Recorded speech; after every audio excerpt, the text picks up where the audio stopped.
అద్దాలన్నీ ఒకరోజు ఆగితే చెప్తాను, ఇది వదిలి ఇంక దయచేసి ఈ సినిమా నిలబెడదాం. ప్రొడ్యూసర్ చచ్చిపోతాడు. ఎందుకంటే ఇంకొక ప్రొడ్యూసరు ఈ సినిమా చూసి డిస్ట్రిబ్యూషన్ చేయటం ఫస్ట్ టైం. హనుమాన్ ప్రొడ్యూసర్ గారు సినిమా చూసి చేశారు. ఇలాంటి సినిమా మా డైరెక్టర్ నీలకంఠ గారు చూశారు నిన్న. ఆయన చెప్పింది ఒకటే, కొన్ని తరాలకు ఒకసారి వస్తుంది ఇలాంటి సినిమా అని చెప్పాడు. వాస్తవంగా 2 రోజులు ముందు కనుక ప్రీమియర్స్ పడితే ఈ సినిమా పొజిషన్ వేరే. ఎందుకంటే అంత హార్డ్ హిట్టింగ్గా ఉండే ఈ సినిమా సెన్సార్ వల్ల డిలే అయింది. అందులో వాళ్ళ తప్పేం లేదు, కొన్ని అబ్జెక్ట్ చేస్తారు కదా. అలా చేయటం వల్ల సెన్సార్ సర్టిఫికెట్ రావటం లేట్ అవటం వల్ల ఈ సినిమా.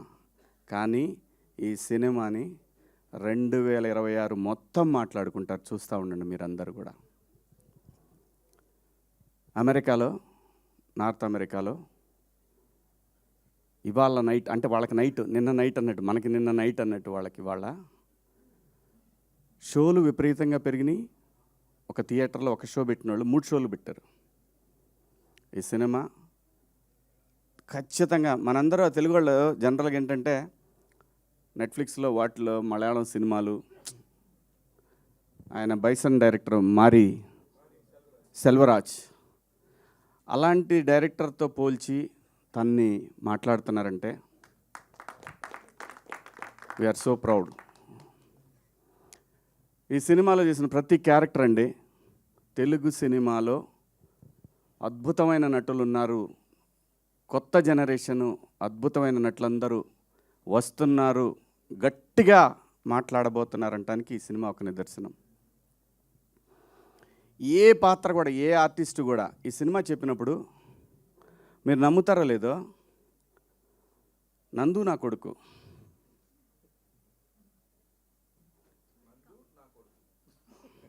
ఊరికే మణిక ఈ అమ్మాయి నా కూతురు, ఇంకో కూతురు, అలాగే నవదీప్ సర్పంచ్ ఈ అమ్మాయి నా కోళ్ళు. నేను అన్నాను, కనీసం మంగపతిలాగన్నా కావాలి కదా, మరి ఇలా వాళ్ళ నందు నా కొడుకేంటి అని ఆయనతో చాలాసార్లు అన్నాను. ఈ అబ్బాయి అల్లుడు. అమ్మ ఏడ చావాలి స్వామి. ఒక ఆర్టిస్ట్కి ఒక క్యారెక్టర్ చెప్పినప్పుడు శివాజీ మాటలే కాదండి, వాళ్ళకి తెలియదు నేనేం చేశాననేది. నేను ఆ షూటింగ్ చేస్తున్న రోజుల్లో నేను పడుకుంది 2 అవర్స్. ఎందుకంటే ఆ స్వెల్లింగ్ రావాలి ఆ ఫేస్లో. మీరు చూడండి, ఆ ఫేస్లో ఎప్పుడు కూడా నిద్రమొహంలా ఉంటుంది. అది కళ్ళు పెద్దవి చేస్తే సీరియస్గా ఉంటాయి. ఎందుకంటే నాకు కొడుకు, కోడలు, అల్లుళ్ళు ఇన్ని పాత్రలు ఉన్నప్పుడు బ్యాలెన్స్ చేయలేకపోతే డైరెక్టర్ దెబ్బతింటాడు. ఆయన నన్ను అడగలేదు, ఆయన నన్ను అడగల పాత్ర చేయటానికి.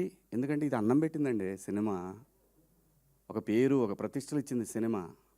దీనికోసం ప్రాణమైన పెడతాడు ప్రతి ఆర్టిస్టు కూడా. అలా ప్రాణం పెట్టి చేసిన సినిమా ఇది. కాబట్టి ఈరోజు మీ అందరికీ నచ్చిందంటే, సహజంగా ఈ మధ్యకాలంలో మీకు నచ్చిన సినిమాలు వేళ్ల మీద కొన్ని చెప్తాను. మీరు భుజాన వేసుకున్న సినిమాలు, గ్రేట్ ప్రీ వెడ్డింగ్ షో ఒకటి చాలా గట్టిగా పెట్టుకున్నవి. గట్టిగా వాళ్ళు ఎంత ప్రయత్నం చేశారో తెలీదు. మీరు మాత్రం గ్రేట్ ఆంధ్ర కానీ, 360 కానీ, నిషా, మన M9 కానివ్వండి, మా శివ, మన్నే, ఎన్టీవీ అందరూ అంత బ్రహ్మాండంగా భుజాలకు ఎత్తుకొని. ఎందుకంటే సినిమా అనేది ఇది ఏ ఒక్కడి వల్ల ఇండస్ట్రీ నడవదండి. ఒక నిర్మాతకి, అలాంటి నిర్మాతలు ఇంకా 10 మంది రావాలనే ఉద్దేశంతో, ఎందుకంటే ఇదే సినిమాలో పనిచేస్తున్న, ఇండస్ట్రీకి పనిచేస్తున్న వీళ్ళందరూ కూడా సపోర్ట్ చేసి ఆ సినిమాని నిలబెట్టారు. అలాగే ఈ సినిమాకి అలాగే ఈరోజు రివ్యూస్ రాశారు. సో టెక్నికల్ రీజన్స్ వల్ల సినిమా నిన్నటికి వెనకబడిందేమో కానీ, నిన్న నైట్ నుంచి షోలన్నీ కూడా. కానీ ఇక్కడ కావాల్సింది సినిమాకి ఎన్ని కలెక్షన్లు వచ్చినాయి అని కాదు, ఇది ఎంత లాంగ్ రన్ ఉంటుంది ఈ సినిమా. ఖచ్చితంగా ఈ సినిమా 26 మొత్తం మాట్లాడుకుంటారు. Credit goes to director and producer. దయచేసి ఈ సినిమాకి నా వ్యక్తిగత విషయాలకి వాటి జోలు పోవద్దు. అది నేను సపరేట్గా చూసుకుంటాను. మీ అందరం మనందరం కలిసి మాట్లాడుకుంటాం. దయచేసి ఈ సినిమాని ప్రమోట్ చేయండి. ఎందుకంటే ఆ నిందని నేను మోయాల్సి వస్తా లేకపోతే. సో ఈ సినిమా గురించి మాత్రమే మాట్లాడండి దయచేసి. నేను థియేటర్లో మాట్లాడతా ఆడియన్స్తో. నేను థియేటర్కి వస్తా, థియేటర్లో మాట్లాడతా ఏం మాట్లాడాలన్నా కూడా.